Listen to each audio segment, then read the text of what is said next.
Captain Jake Morrison stood on the bridge of the Earth defense ship Valiant, watching the stars through the main viewing window. 3 months had passed since humanity first met aliens from space, and everything had changed. The ship floated near the edge of human territory, close to what everyone now called the neutral zone. Jake had been a military man for 15 years, but nothing had prepared him for this. The aliens called themselves the Zephyrian Coalition, and they controlled most of the galaxy. Their ships were massive. Their technology was beyond anything humans had ever seen, and they claimed to represent 12 different alien species working together. The communication panel beeped, and Lieutenant Sam Parker turned to face him. "Captain, we're receiving a transmission from Luna Command. Admiral Carter wants to speak with you immediately." Jake nodded and walked to his private communication room. The screen flickered to life, showing Admiral Lisa Carter sitting at her desk on the moon base. Her face looked tired, but her eyes were sharp as always. "Jake, we have a situation," she said without any greeting. "The Zephyrians have made an offer. They want to meet with our leaders to discuss a peace treaty." Jake raised an eyebrow. "A peace treaty? We haven't even had any conflicts with them yet." "That's exactly what makes this interesting," Admiral Carter replied. "Their diplomatic envoy, someone called Prime Minister Kelthera, arrived at our outer stations yesterday. She's proposing full membership in their coalition, advanced technology, trade routes, military protection, the whole package." Something about this didn't feel right to Jake. In his experience, when someone offered you everything you wanted without asking for much in return, there was usually a catch. "What do they want from us in exchange?" "That's the strange part," Admiral Carter said. "Almost nothing. Some cultural exchanges, access to our scientific research, and agreement to follow certain coalition protocols. It sounds too good to be true." Jake had learned long ago that when something sounded too good to be true, it usually was. "Where are these negotiations supposed to take place?" "Harmony Point, the neutral station they built at the edge of our space. President Hayes is putting together a diplomatic team. Commander Ryan Torres will lead the negotiations." Jake knew Torres well. He was smart, careful, and had a good sense for when people were lying to him. If anyone could handle tricky aliens, it would be Ryan. "Admiral, what's your gut feeling about this?" Jake asked. Admiral Carter was quiet for a moment. "Honestly, I'm suspicious. Director Sullivan from Intelligence feels the same way. These aliens show up out of nowhere, claim they want to be friends, and offer us everything we could want. It doesn't add up. What does the president think?" Hayes is excited about the possibilities. He sees this as humanity's chance to join the galactic community and secure our future. He might be right, but we need to be careful. Jake understood the president's position. Humanity had always dreamed of finding other intelligent life and learning from them. The Zephyrians offered knowledge that could solve Earth's problems and open up the entire galaxy to human exploration. "I want you to keep the Valiant on high alert," Admiral Carter continued. "Monitor everything that happens at Harmony Point. If something goes wrong, you'll be our first line of defense." "Understood, Admiral." The transmission ended, and Jake returned to the bridge. His crew was busy with their usual duties, but he could sense their excitement. Everyone knew about the alien negotiations, and most people on Earth were hopeful about what might come from them. 2 days later, Jake watched as human transport ships carried the diplomatic team to Harmony Point. The station was impressive, built by Zephyrian engineers in just a few weeks. It looked like a crystal flower floating in space, beautiful and alien at the same time. Commander Torres sent regular updates to the Valiant. The first meetings went well. Prime Minister Kelthera was polite and seemed genuinely interested in helping humanity. She showed them holographic displays of coalition territory, spanning thousands of star systems with billions of inhabitants living in peace and prosperity. The technology demonstrations were amazing. The Zephyrians showed fusion reactors that could power entire cities, medical devices that could cure diseases humans had struggled with for centuries, and transportation systems that could move people between planets in hours instead of months. Jake listened to these reports with growing unease. Everything sounded perfect, which was exactly what worried him. On the 4th day of negotiations, Dr. Patricia Wells called Jake directly. Patricia was a xenobiologist who had been studying Zephyrian communication since first contact. She was brilliant, careful, and rarely got excited about anything unless it was important. "Jake, I need to show you something," she said when her face appeared on his screen. I've been analyzing the communication signals the Zephyrians use. They're more complex than we initially thought. What do you mean? There are hidden data streams embedded in their normal communications. Encrypted information being transmitted alongside their regular diplomatic messages. I've managed to decode some of it. Jake felt his stomach tighten. What did you find? They've been watching us for much longer than they told us. The data includes detailed scans of Earth's surface, our military installations, population centers, industrial facilities. They know more about us than we've told them. This was exactly what Jake had been afraid of. How much more? Everything, Jake. They have intelligence reports dating back months before first contact. They know our military strength, our technology levels, even details about our political systems and economic structures. Jake stared at the screen, processing this information. If the Zephyrians had been studying humanity in secret, why reveal themselves now? Why offer a peace treaty instead of just taking what they wanted? Patricia, have you shared this with Admiral Carter? I sent her the data an hour ago. She's calling an emergency meeting of the Defense Council. Jake knew that Admiral Carter would take this seriously. Director Kate Sullivan from Intelligence had been suspicious from the beginning, and this evidence would confirm her worst fears. Keep analyzing those communications, Jake told Patricia. We need to know everything they're really saying to each other. That evening, Jake received new orders from Luna Command. The Valiant was to move closer to Harmony Point and begin detailed sensor sweeps of the surrounding area. Admiral Carter wanted to know if the Zephyrians had any ships or installations that weren't visible on standard scans. As his ship moved through space, Jake thought about humanity's situation. They were like children who had wandered into a room full of adults, trying to negotiate deals they didn't fully understand. The Zephyrians were older, more advanced, and had been playing these games for thousands of years. But humans had one advantage that Jake hoped the aliens didn't fully appreciate. When humans felt threatened, they became very good at preparing for the worst while hoping for the best. Admiral Carter and Director Sullivan were already making plans for what might happen if the peace treaty wasn't what it seemed to be. Jake looked out at the stars and wondered what the next few weeks would bring. The negotiations were proceeding smoothly, perhaps too smoothly. Commander Torres reported that the Zephyrians were agreeing to almost every human request, offering concessions that seemed almost charitable. In Jake's experience, when your opponent gave you everything you asked for without a fight, it usually meant they were planning something you couldn't see coming. The question was whether humanity would figure out what that something was before it was too late. 6 weeks into the negotiations, Commander, Ryan Torres sat across from Prime Minister Kelthera in the main conference room of Harmony Point. The alien diplomat looked almost human, except for her pale blue skin and the way her eyes seemed to glow with inner light. She was speaking about fusion technology, explaining how the coalition could help humanity solve its energy problems within a decade. Ryan nodded and smiled, but his mind was focused on something else entirely. 3 days ago, he had received a coded message from Admiral Carter. The message was simple but clear. Prepare for the possibility that nothing the aliens were saying was true. The negotiations had been going almost too well. Every request humanity made was met with agreement. Every concern was addressed with generous offers of help and technology. The Zephyrians seemed eager to give humans everything they could possibly want. Kelthera finished her presentation and leaned back in her chair.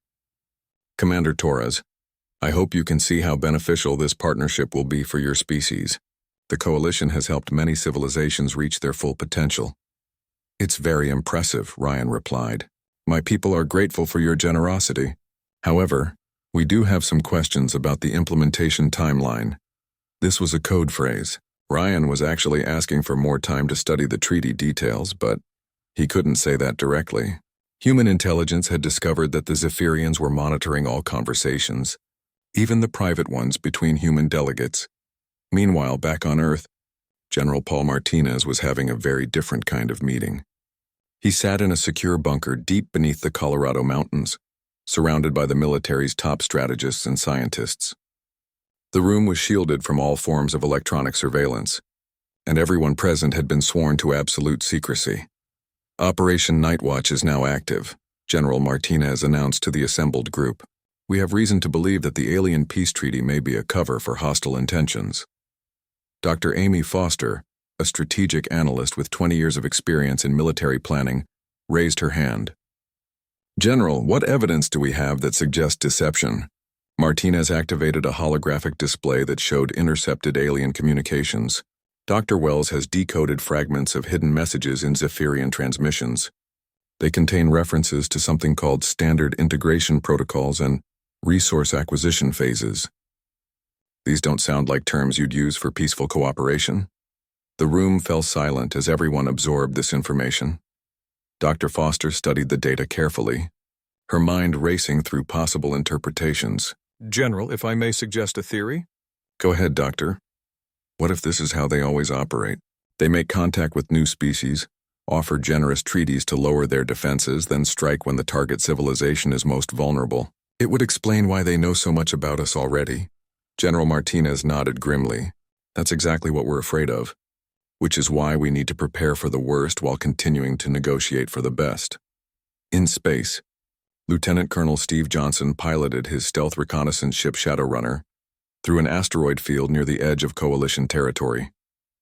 His mission was classified at the highest levels: find out what the aliens were really doing in the systems surrounding human space.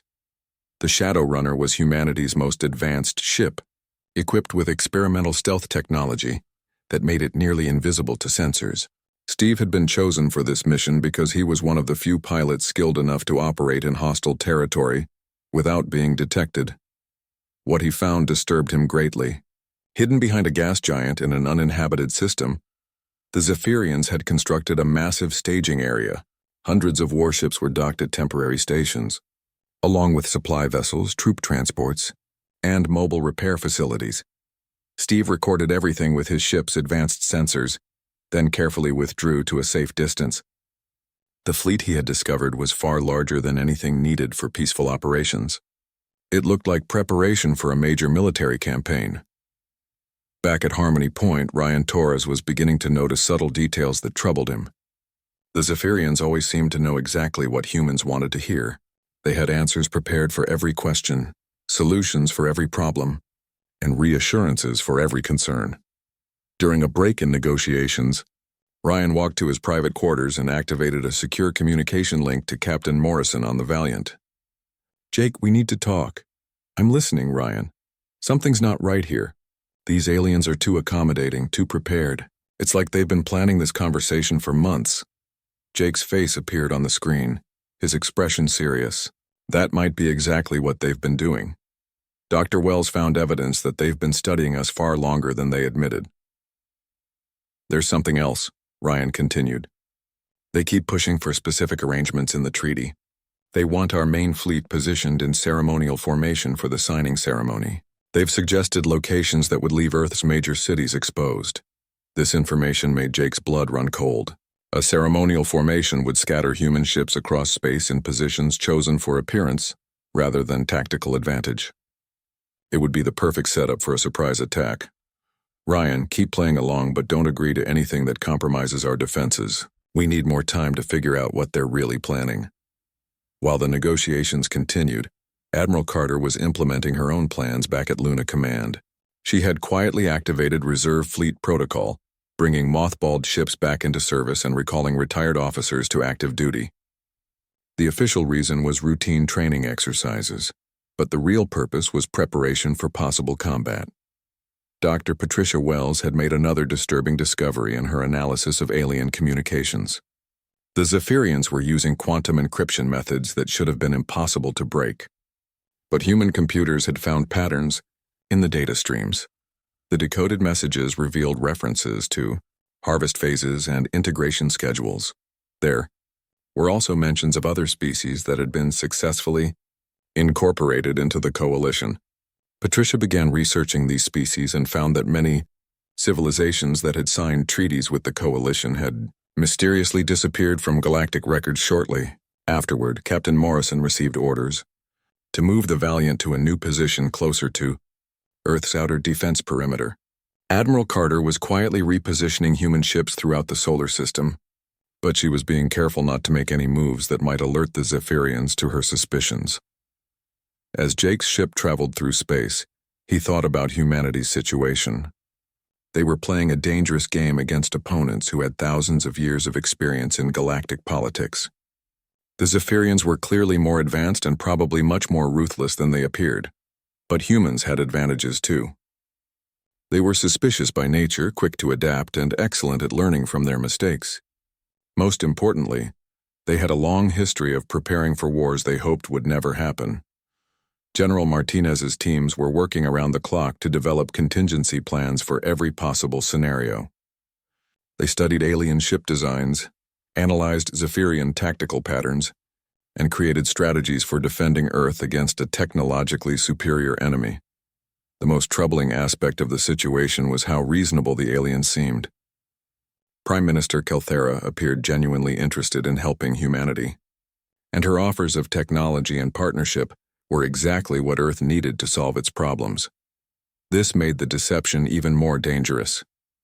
If the Zephyrians were planning something sinister, they were hiding it behind a mask of friendship and generosity that was almost impossible to see through.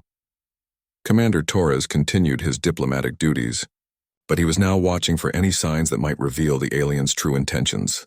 Every gesture, every word choice, every pause in conversation was analyzed for hidden meaning. The treaty negotiations were entering their final phase, and pressure was building for humanity to make a decision.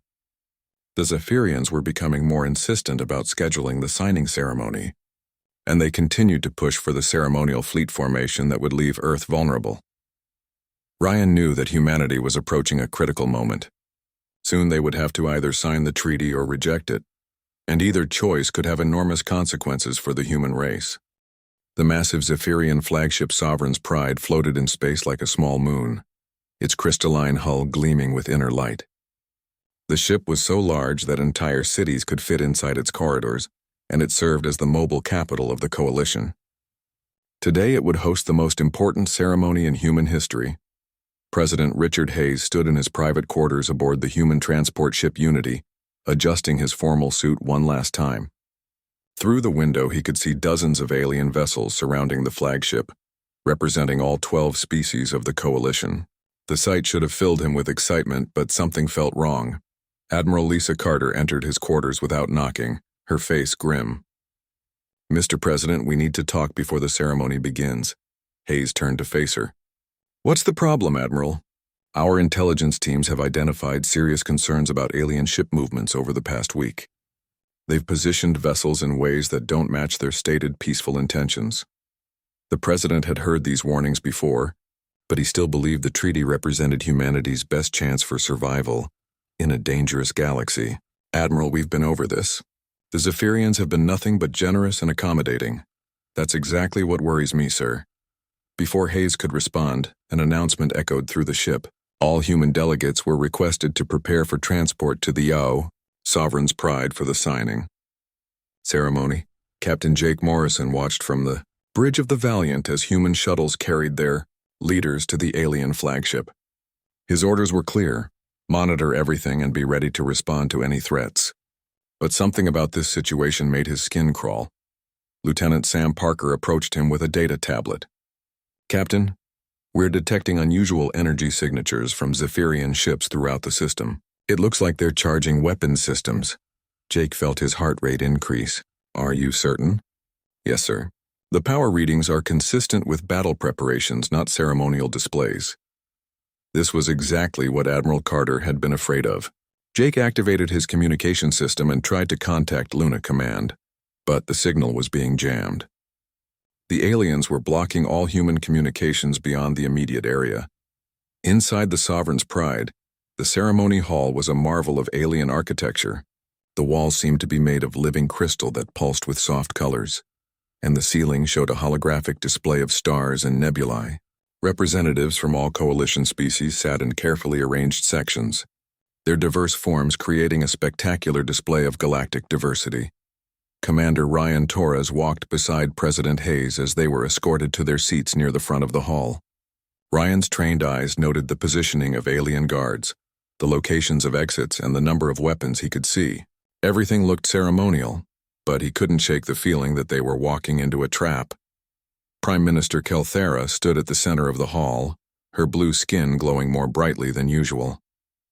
She wore elaborate robes that seemed to shift color as she moved, and her voice carried easily through the vast space without any visible amplification. "Today marks a historic moment," Kelthera announced to the assembled crowd. "We welcome humanity into the coalition as our newest partners in peace and prosperity." The alien representatives applauded, creating a sound like wind through crystal chimes. Human delegates smiled and nodded, caught up in the pageantry of the moment. The treaty documents were displayed on floating holographic screens that could be read by all species present. The terms were exactly as negotiated.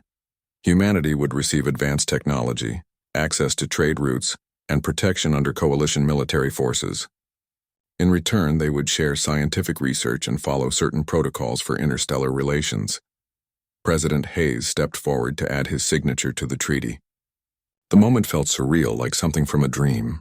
Humanity was about to become part of something vast and ancient, joining civilizations that had existed for thousands of years. As the final signatures were placed on the digital document, the holographic displays changed to show celebrations taking place on worlds throughout coalition space. Billions of beings were watching this ceremony, welcoming Earth's people into their galactic community. Kelthera raised her hands for silence. "The treaty is now complete and binding. Humanity has officially joined the coalition." The applause that followed was thunderous, but Commander Torres noticed something that chilled his blood. The alien guards had quietly moved to new positions that blocked all exits from the ceremony hall. Human delegates were now surrounded with no way to leave. Captain Morrison's worst fears were confirmed when his sensors detected massive energy signatures throughout human space. Hundreds of Zephyrian warships were decloaking near Earth, Mars, and the major colonies. The ships had been hidden there for weeks, waiting for this exact moment. "Red alert," Jake announced to his crew. "All hands to battle stations." But before the Valiant could take any action, the alien fleet opened fire on what they believed were humanity's primary defensive positions. Jake watched in horror as explosions lit up space around Earth's orbital facilities. Something was wrong with those explosions.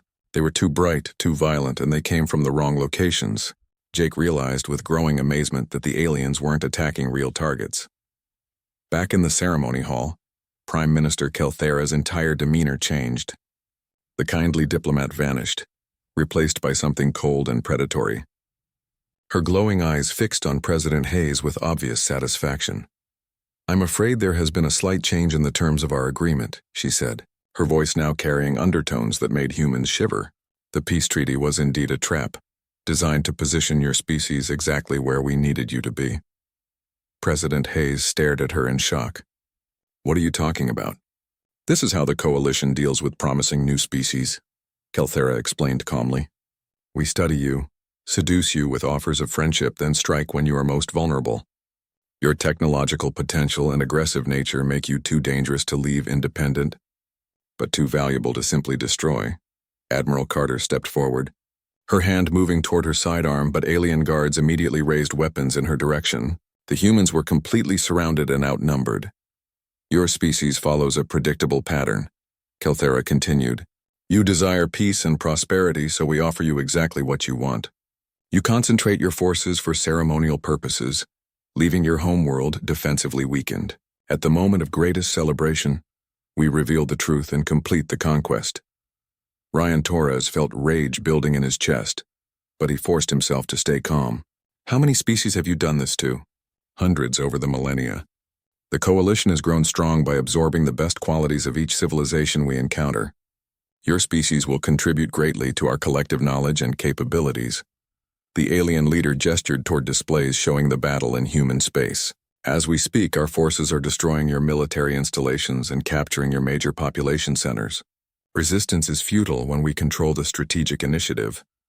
But something unexpected was happening on those displays. The human ships that exploded weren't fighting back.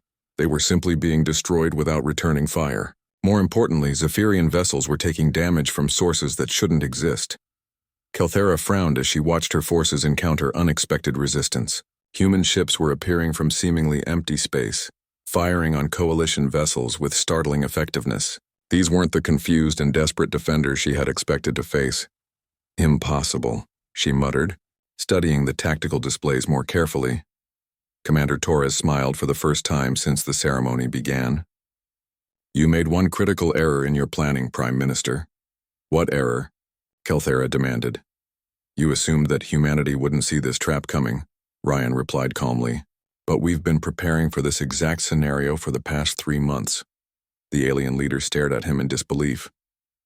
The Coalition had used this strategy successfully for thousands of years. No species had ever anticipated their deception or prepared countermeasures.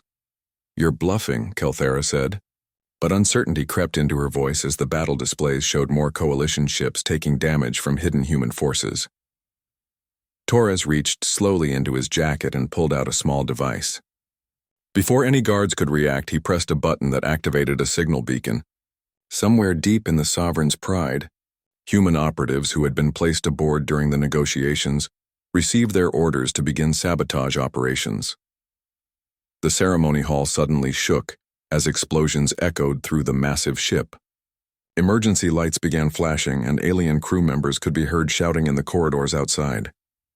The peace treaty was a trap, Ryan said as chaos erupted around them, but humanity saw it coming from the very beginning. The truth about humanity's preparations began 3 months earlier, just hours after the Zephyrians made their first contact. While President Hayes and other world leaders celebrated the historic moment, Director Kate Sullivan sat in a secure conference room deep beneath Washington, reviewing every detail of the alien transmission. Kate had spent her career studying patterns of conflict and deception, and something about the Zephyrian approach immediately raised red flags in her mind. Their offer was too generous, their timing too convenient, and their knowledge of human culture too detailed for a species that claimed to have just discovered Earth. She picked up her secure phone and called Admiral Carter. Lisa, we need to meet immediately. Something about these aliens doesn't add up. That same night, a small group of military leaders and intelligence analysts gathered in the most secure facility on Earth. Kate presented her concerns to Admiral Carter, General Martinez, and Dr. Amy Foster, along with several other trusted officials. The Zephyrians claim they've been observing us from a distance, but their communication protocols suggest much more intimate knowledge of our technology, Kate explained. They're using frequency modulations that match our own military standards almost perfectly. Dr. Foster studied the data on her tablet.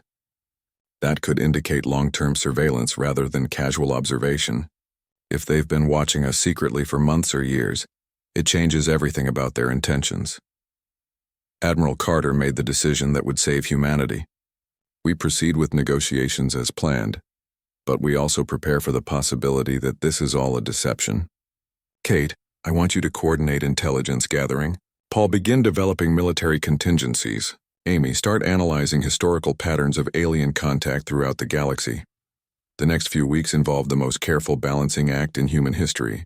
On the surface, humanity appeared eager and grateful for Zephyrian friendship. Below the surface, they were preparing for war. Captain Morrison had been chosen for his current position because of his ability to think tactically under pressure. When Admiral Carter briefed him on Operation Nightwatch, he immediately understood the implications. You want me to monitor the negotiations while positioning my ship for potential combat? Exactly. The Valiant will be our early warning system. If the aliens make any aggressive moves, you'll be the first to know. Dr. Patricia Wells worked around the clock to decode alien communications, discovering layer after layer of deception. The Zephyrians weren't just monitoring human activities. They were actively studying human psychology and military capabilities with the thoroughness of an invasion force. General Martinez faced the most difficult challenge of all. He had to prepare Earth's defenses for an enemy with superior technology while keeping those preparations completely secret. His solution was brilliant in its simplicity. Make the aliens think they knew where humanity's real defenses were located. We build decoys, he explained to his staff. Obvious military installations that look important, but are actually empty shells filled with explosives and sensor equipment. Meanwhile, our real forces stay hidden until we need them. The plan required moving massive amounts of equipment and personnel without being detected by alien surveillance. Human ships that appeared to be cargo vessels were actually disguised warships. Space stations that looked like civilian research facilities were secretly armed with the most powerful weapons humanity could build. Lieutenant Colonel Steve Johnson's reconnaissance missions provided crucial intelligence about alien staging areas. The data he gathered allowed human strategists to identify exactly where the Zephyrians planned to position their forces for the surprise attack. Dr. Amy Foster spent weeks analyzing historical records of species that had joined the coalition. What she found confirmed everyone's worst fears. "Admiral, I've identified 17 civilizations that signed similar treaties with the Zephyrians over the past 1,000 years. None of them exist as independent entities anymore. What happened to them?" According to available records, they were integrated into coalition society. Their homeworlds became coalition territories, their populations were relocated, and their military forces were absorbed into the alien fleet. It's conquest disguised as cooperation. This information reached Commander Torres just as the treaty negotiations were entering their final phase. He had to continue playing his role as an eager diplomat while knowing that every concession he made was potentially leading humanity into a trap. The most dangerous moment came when the Zephyrians insisted on the ceremonial fleet formation for the treaty signing. Torres knew this would leave Earth vulnerable, but refusing would reveal that humans suspected deception. His solution was to agree to the formation while secretly ensuring that only decoy ships would participate. Real human warships were already hidden throughout the solar system, waiting for Admiral Carter's signal to begin the counterattack. When Captain Morrison detected the first signs of alien weapons charging, humanity's careful preparations finally paid off. The ships that exploded in the opening moments of the Zephyrian attack were empty hulks designed to create spectacular explosions while gathering intelligence about alien weapons and tactics. The real human fleet struck back from positions the aliens never suspected existed. Ships that had been disguised as asteroids suddenly activated their engines and weapon systems. Space stations that appeared to be simple mining platforms revealed hidden missile batteries and defensive shields. General Martinez watched the battle unfold from his command center deep underground. Every explosion, every tactical maneuver, every alien response had been anticipated and planned for. "Execute Phase 2, he ordered. Across human space, special forces teams that had been positioned weeks earlier began simultaneous assaults on alien installations. The Zephyrians had established supply depots and communication centers throughout human territory, thinking they were undetected.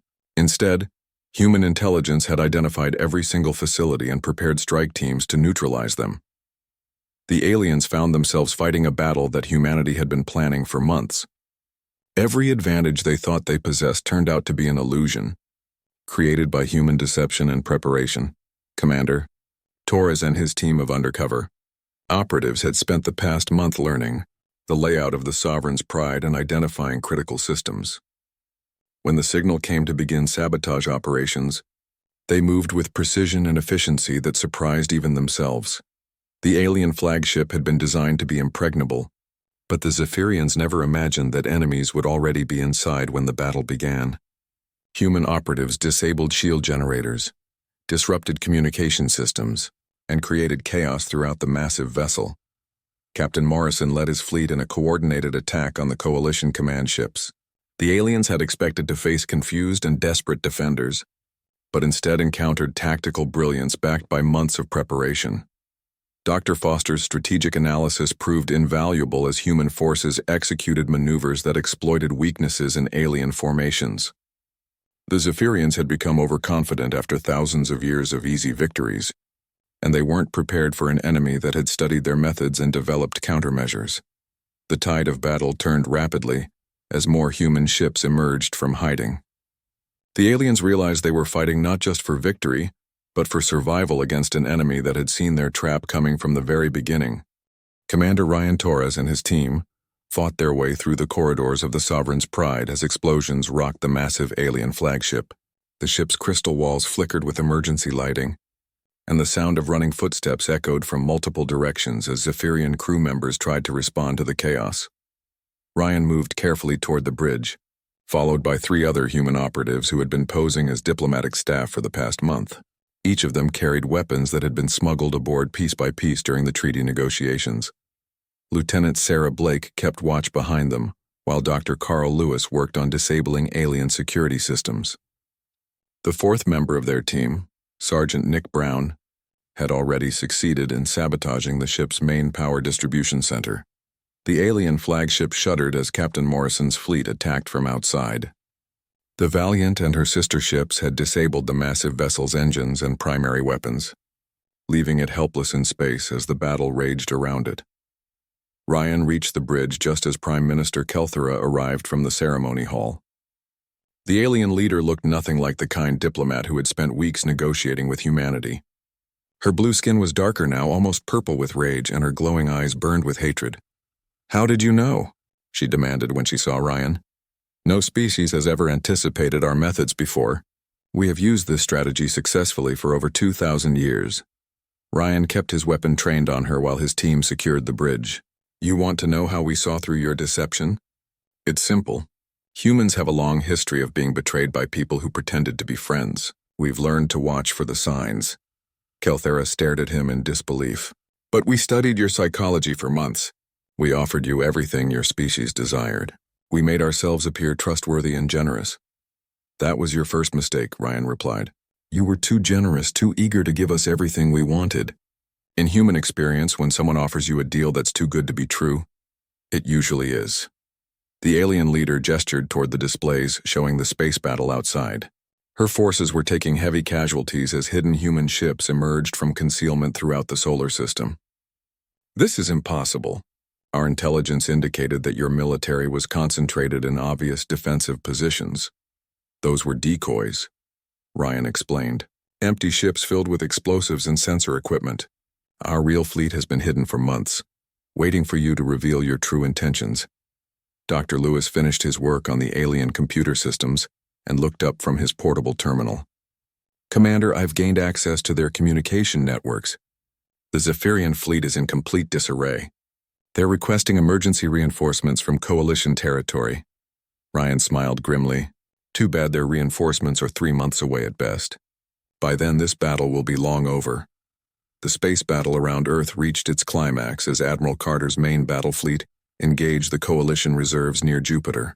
The aliens had expected to face desperate defenders fighting for survival, but instead encountered a coordinated military response that had been planned down to the smallest detail. Captain Morrison watched from the Valiant's bridge as human forces executed tactics that exploited every weakness in Zephyrian formations. The aliens had grown overconfident after millennia of easy victories against unprepared civilizations. They weren't ready for an enemy that had studied their methods and developed specific countermeasures. "Target their command vessels first," Morrison ordered his weapons officer. "Without coordination, their numerical advantage means nothing." The human fleet had been carefully positioned to take advantage of gravitational effects from Jupiter's moons, using the giant planet's magnetic field to disrupt alien sensors while protecting their own ships from enemy fire. General Martinez coordinated the battle from his underground command center, watching as years of preparation finally paid off. Every human ship knew exactly where to be and when to strike. Every tactical maneuver had been rehearsed countless times in secret training exercises. "All units, execute hammer blow," he announced over secure communications. Throughout human space, hidden weapon platforms that had been disguised as space debris suddenly activated. Missile batteries that the aliens had never detected launched simultaneous strikes against Coalition forces. The Zephyrians found themselves under attack from directions they hadn't even known were possible. Back on the Sovereign's pride, Prime Minister Kelthera made one final desperate attempt to salvage her invasion. "You may have surprised us, but the Coalition has resources throughout the galaxy. Even if you defeat this fleet, others will come to finish what we started." Ryan shook his head. "That's your second mistake. You're assuming we're just trying to defend ourselves." Before Kelthera could ask what he meant, Dr. Lewis activated a communication link to Admiral Carter's flagship. The Admiral's face appeared on the alien bridge displays, her expression calm and confident. "Prime Minister Kelthera," Admiral Carter said formally, "I am offering you a choice. Surrender now and order your forces to withdraw, or face the complete destruction of your invasion fleet." "You cannot threaten the Coalition," Kelthera replied angrily. "We are the dominant power in this galaxy." "You were the dominant power," Carter corrected her. "But that was before you tried to conquer a species that was ready for you." The Admiral gestured to tactical displays showing the current state of the battle. Coalition forces were retreating on all fronts, their invasion plans in complete ruin. Hundreds of alien ships had been destroyed or captured, while human casualties remained minimal. Your invasion has failed, Carter continued, but this doesn't have to end in total war. Order your surviving ships to withdraw, and we'll allow them safe passage back to Coalition space.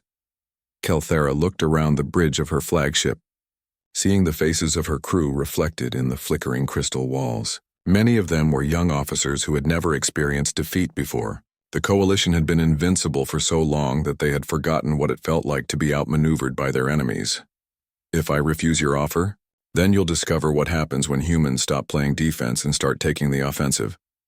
This threat carried weight because the Zephyrians could see that humanity had been holding back. Despite their overwhelming tactical advantage, human forces were still trying to minimize casualties rather than pursuing total victory. Commander Torres made the situation even clearer. Prime Minister, your people have been studying us for months, but you missed something important about human nature. We don't just prepare to defend ourselves. We prepare to make sure this never happens again. The alien leader finally understood what the humans were telling her. This battle wasn't just about stopping the invasion. It was about demonstrating that Earth's people were not the easy prey the Coalition had expected them to be. 3 months later, the galaxy looked very different. News of humanity's victory had spread throughout Coalition space, inspiring other species that had been oppressed by the Zephyrian Empire for centuries. Admiral Carter, now promoted to Supreme Commander of Earth Defense Forces, stood in her new office aboard the orbital station that had been built using captured alien technology. Through her window, she could see human ships patrolling the expanded borders of their territory. Captain Morrison commanded a mixed fleet of human and captured alien vessels, exploring systems that had been off-limits to independent species for thousands of years. His crew had discovered 3 civilizations that had been secretly resisting Coalition rule, and negotiations were underway for mutual defense agreements. Dr. Patricia Wells had established a new department dedicated to studying alien cultures and predicting their behavior. Never again would humanity be caught unprepared by false diplomatic overtures or hidden invasion plans. President Hayes addressed the United Nations from the same podium where he had announced first contact with the Zephyrians 6 months earlier. The peace treaty was indeed a trap, he told the assembled delegates. But humanity saw it coming, and our response has opened new possibilities for freedom throughout the galaxy. The final scene showed the launch of humanity's first deep space exploration fleet, carrying a message that had already spread to every inhabited system in known space. Earth's people had faced the galaxy's most powerful empire and emerged victorious, proving that determination and preparation could overcome even the most advanced technology.